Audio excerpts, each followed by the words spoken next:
Hello everyone, I am here with you with the new video. Hope you all are fine. So I am here with you with the next video and the final video for the same chapter, that is gravitation chapter. And today in this video we'll learn about mass and weight. What is the difference between them? What is the meaning, exact meaning of that?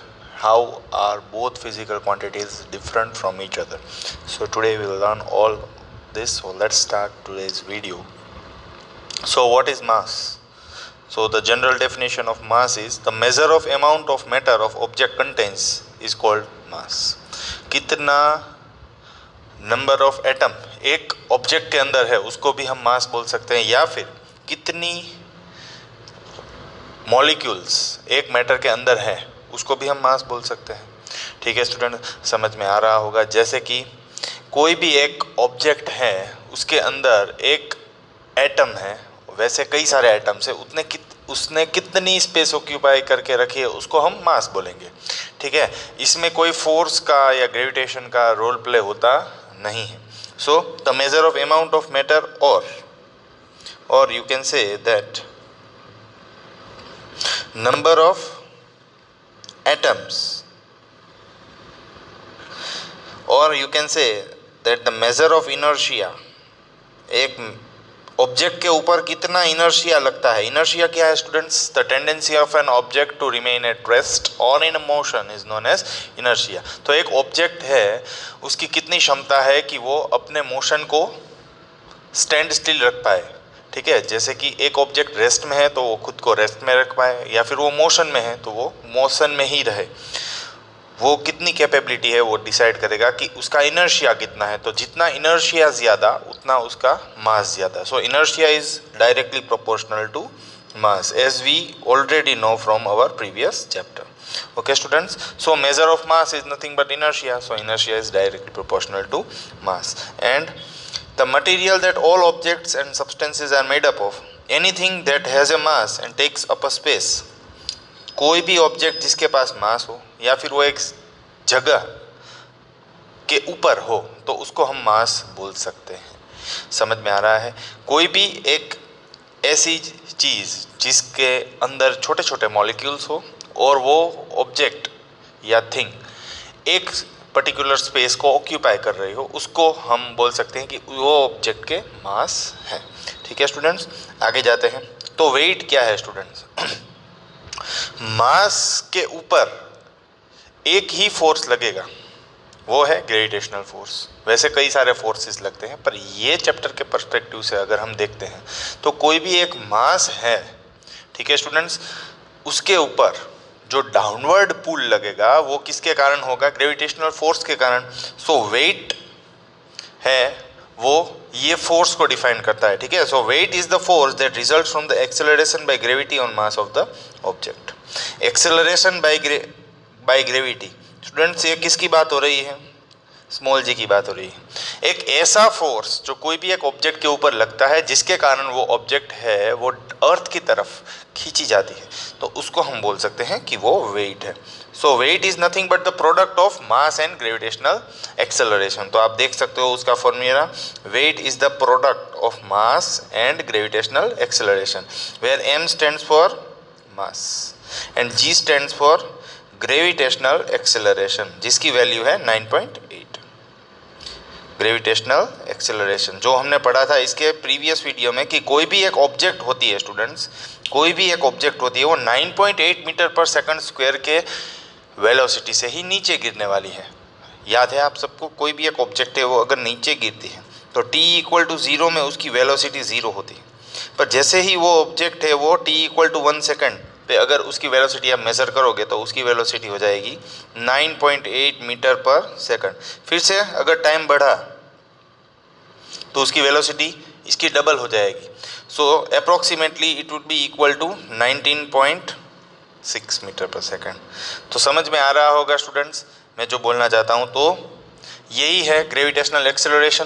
Gravitational acceleration itself suggests that it is an acceleration that is caused due to gravitational force, right? And who is in accelerated motion? The object, and that object itself has its own mass, which is pulled by a force, that is gravitational force, due to which a object falls with a constant velocity or uniform acceleration, that is gravitational acceleration. तो आगे जाते हैं students. तो आप देख सकते हो कि in modern scientific usage weight and mass are different quantities. अभी तक हमें ऐसे लगता था कि वेट और मास दोनों सेम ही है, जितना वेट होगा उतना ही मास होगा, पर वेट है स्टूडेंट्स, अब आपको समझ में आया होगा, weight is a force that act on a mass in order to pull it down. Okay students, so weight and mass are different quantities. Mass is a internal property of matter. Intrinsic का मतलब क्या होता है students? एक matter की अंदर की क्या प्रॉपर्टी है वो मास डिफाइन करता है, whereas weight is a force results due to acceleration due to gravity on a matter. Acceleration due to gravity एक मैटर के ऊपर कितना लगता है वो वेट से आपको मालूम होता है। वेट है वो फोर्स के बारे में आइडिया देगा, मास है वो सिर्फ आपको इनर्शिया या फिर एक ऑब्जेक्ट के अंदर कितना मॉलिक्यूल्स है, कितने एटम्स है उसके बारे में, वो फोर्स के बारे में आइडिया नहीं देगा मास। वेट है आपको फोर्स, एक ऑब्जेक्ट के ऊपर, एक मास के ऊपर कितना फोर्स लगता है वो आपको वेट आइडिया देने वाला है।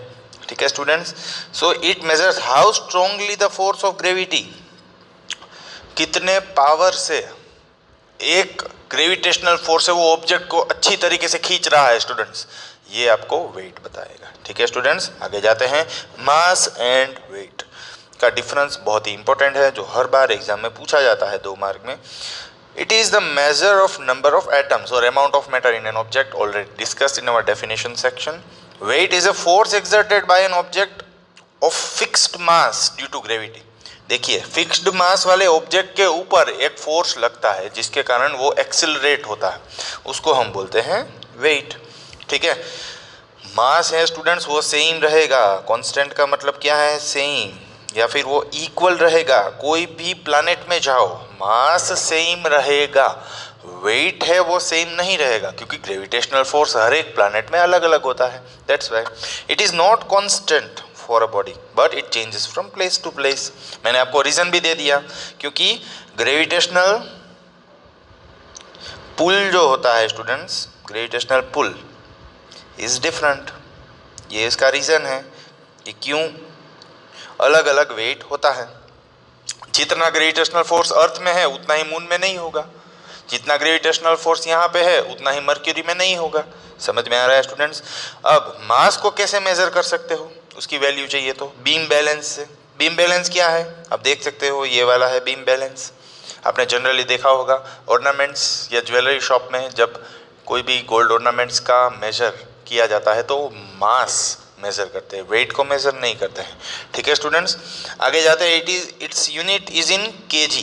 तो आपको मालूम होगा जो ऑर्नामेंट्स में जनरली गोल्ड, सिल्वर या प्लेटिनम, उसका जो भी मेजरमेंट होता है स्टूडेंट्स वो हमेशा केजी में होता है या ग्राम में होता है, जो केजी का ही एक फॉर्म है। ठीक है स्टूडेंट्स, वेट जो है वो तो फोर्स के बारे में बता रहा है, सो it is measured using spring balance. Students generally आपने स्प्रिंग बैलेंस देखा होगा, जब भी एलपीजी सिलेंडर्स वाले आते हैं तो वो जो एलपीजी सिलेंडर का जो गैस है उसको मेज़र करने के लिए या सिलेंडर का वेट को मेज़र करने के लिए स्प्रिंग बैलेंस यूज़ करते हैं। कैसा होता है स्प्रिंग बैलेंस आप देख सकते हो। ठीक है, तो यहाँ से जो भी ऑब्जेक्ट है उसके ऊपर ग्रेविटेशनल पुल लगेगा, आप सबको मालूम है। ठीक है स्टूडेंट्स, इसीलिए स्प्रिंग बैलेंस का यूज़ किया जाता है, जिससे हमें वेट के बारे में मालूम हो जाएगा और बीम बैलेंस से मास के बारे में मालूम हो जाएगा। ठीक है students, so unit of mass is kg, likewise unit of weight is newton, and do you know 1 kg means how much force? 1 kg का मतलब क्या है? 1 kg का मतलब है 9.8 न्यूटन फोर्स है, वो लागू हो रहा है कोई भी ऑब्जेक्ट के ऊपर। समझ में आ रहा है स्टूडेंट्स? तो अब क्लियर हो गया कि मास है वो आपको फोर्स के बारे में आइडिया नहीं देगा, वेट आपको देगा, इसलिए मास का यूनिट केजी है और वेट का यूनिट है वो है न्यूटन, क्योंकि वो फोर्स को डिफाइन कर रहा है। ठीक है स्टूडेंट्स, तो वेट है उसका एग्जिस्टेंस हुआ कैसे? देखिए स्टूडेंट्स, कोई भी एक ऑब्जेक्ट है, ठीक है, उसका मास तो होगा ही और वो गिर रहा है ग्रेविटेशनल एक्सेलरेशन जी से। ठीक है, तो आप याद कीजिए force according to Newton second law of motion, mass into acceleration, ये कहाँ से आया? According to Newton's second law of motion, याद कीजिए। सेकंड लॉ ऑफ मोशन का ये डेरिवेशन है जो मोमेंटम से हमने डिराइव किया था। बहुत डिटेल में नहीं जाएंगे, डिटेल में आप जा सकते हो, मेरे प्रीवियस वीडियो को देख सकते हो, ठीक है। तो ये आप स्टूडेंट्स, ये जो है मास वो नीचे क्यों पुल हुआ? क्योंकि उसके ऊपर एक फोर्स एक्सर्ट हो रहा है, ठीक है, फोर्स एक्सर्ट हो रहा है। So this force is nothing but capital F. Now what can I से कि अगर ये ऑब्जेक्ट अर्थ के ऊपर गिरता है ग्रेविटेशनल फोर्स की वजह से, तो ये इसके प्रोडक्ट में ही गिरेगा। So it is nothing but your force similar to that of weight. So weight is equal to M into G, ठीक है। तो वेट क्या है स्टूडेंट? तो यही तो है weight. Weight is the force by which an object is attracted towards the earth. Okay students, तो यहाँ तक आप सबको समझ में आ रहा होगा I think. Now last but not the least, आप देख सकते हो स्टूडेंट्स कि जो पर्सन है, 2 पर्सन दिखाए हैं जो प्लैनेट एक्सप्लोर करते हैं, ठीक है स्टूडेंट्स। तो उनका मास 100 kg है अर्थ में और मून में, आप देख सकते हो मास इज 100 kg। ये मैंने सबसे पहले वीडियो में भी क्लेरिफाई कर दिया था students, mass is 100 kg, you can identify, but the weight is 980 Newton, while the weight of the same person on the moon is 162.2 Newton। मतलब वो कम फोर्स से खींचा जाएगा मून के ऊपर, इसीलिए मून के ऊपर वो आराम से जंप कर पाते हैं। समझ में आ रहा है कि नहीं? That's why a person who is walking on the moon can jump easily. Why they can jump easily? Because the moon will attract the person with less force। ये less force से अट्रैक्ट कर रहा है, ये ज़्यादा force से attract कर रहा है, मोर फोर्स से अट्रैक्ट हो रहा है। तो 100 kg का जो पर्सन है वो यहाँ पे जंप नहीं कर सकता है, पर यहाँ पे वो जंप कर सकता है। समझ में आया स्टूडेंट्स क्यों जंप कर सकता है? क्योंकि उसको कम फोर्स चाहिए, क्योंकि अट्रैक्टिव फोर्स भी कम है, तो कम फोर्स से वो जंप कर पाएगा। I think you all are getting right now. So the weight of the same person on the moon is 1/6 weight on the moon is 1/6 weight on the earth। तो यहाँ पे स्टूडेंट्स ये chapter GACB के according 2020 syllabus के according complete होता है, ठीक है। आपको सभी वीडियोस मेरे प्लेलिस्ट में मिल जाएंगे। अगर आप सर्च करेंगे class 9 chapter 10 gravitation science by Bhavik sir, तो ये चैनल में आपको सभी वीडियोस क्लास 9 के सभी सेक्शन के डिटेल में मिल जाएंगे। Thank you for watching my video.